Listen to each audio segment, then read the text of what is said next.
this is my studio.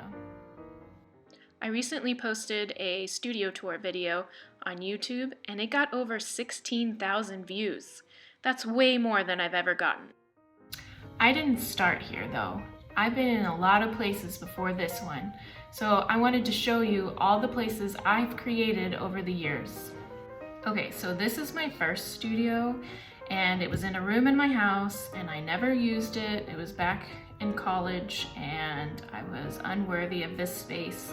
I just couldn't create when I was at home. It was too distracting, which might be why I have a studio outside of the house now.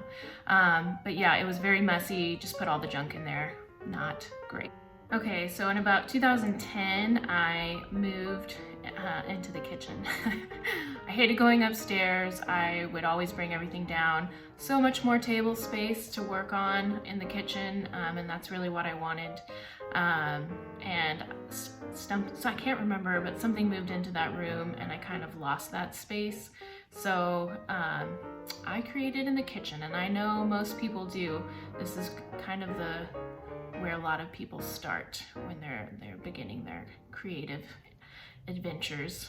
So about 2014, I moved into the front office of our house and I made that our studio. So one side is still our front office, and then the other side was my desk with my easel, and then I had a bigger easel, but it had carpet in it. I tried really hard not to get paint on the carpet, but you know I did. But yeah, so this was a pretty great studio space. I liked creating in here. There was a nice window that I could look out of.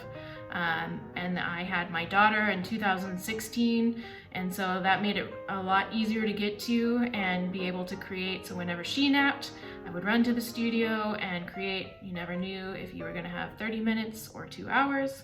But this made it really easy for me while I was staying at home with my daughter. Is a studio space inside of a hat store, and the owner, Jenny, she had this space in the back. It was a huge store, lots of room, and she let creative people rent out space. And so I had been kind of like creeping on her and being like, hey, let me know whenever you have some space available. And then she did, and so I moved in. And so it was like maybe 10 foot by 10 foot space. Not a lot of space, but it was more than I had at home because I had both sides, and it was out of the house because I realized being a full-time mom is a lot of work and I needed to get out of the house before I went crazy. So, so this was a nice space to leave and be myself and be able to be creative and be around other creative people, because that is important.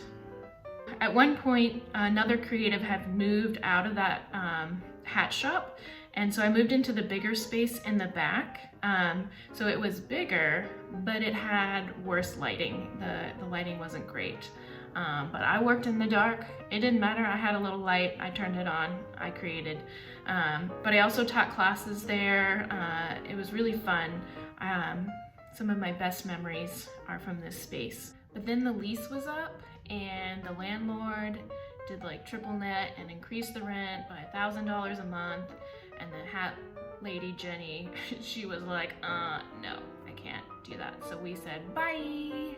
And, but then we had to find another studio space. And it made me really sad to have lost that space. And I looked at like a ton of offices and all kinds of stuff. I liked being in downtown McKinney, couldn't find anything. It was really stressful. And, but then we eventually found the Mill House. So the Mill House is for female entrepreneurs and creatives, and so that is me. And so they had some studio spaces available. They only had 4, and me and another artist split this space, and I was so excited.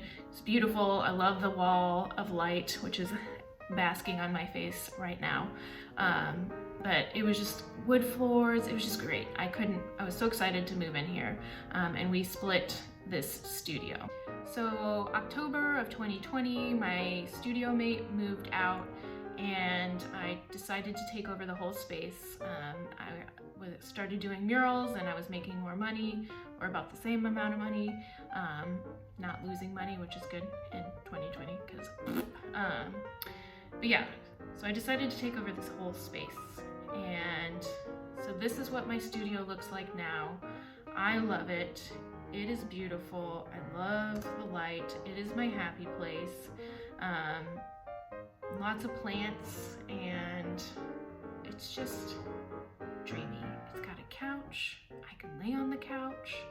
I can put stuff in my cute little fridge. It's just, I am so happy I'm here. I don't ever want to leave. So that was my journey to getting this studio space. So I hope you enjoyed hearing about all the places that I've created in, and that I've had some people say, oh, I would love to have a studio like yours. Well, it took me a while to get here. So like, I don't know, I've been painting for 10 years. And I think I started selling about 8 ago. So, you know, if you're on your journey and you want a studio, go get you one, but it might take a while, and that's okay. Just talk to people, see if they have space for you, keep your ears open, and yeah. I hope you like this video. You can subscribe. That's cool. You can comment. Tell me about your creative spaces. Where are you at right now in your studio? Where do you create? Is it your table? Is it somebody else's table? Is it your studio? But yeah, thanks for checking out my little studio tours over the years video, and I will see you later.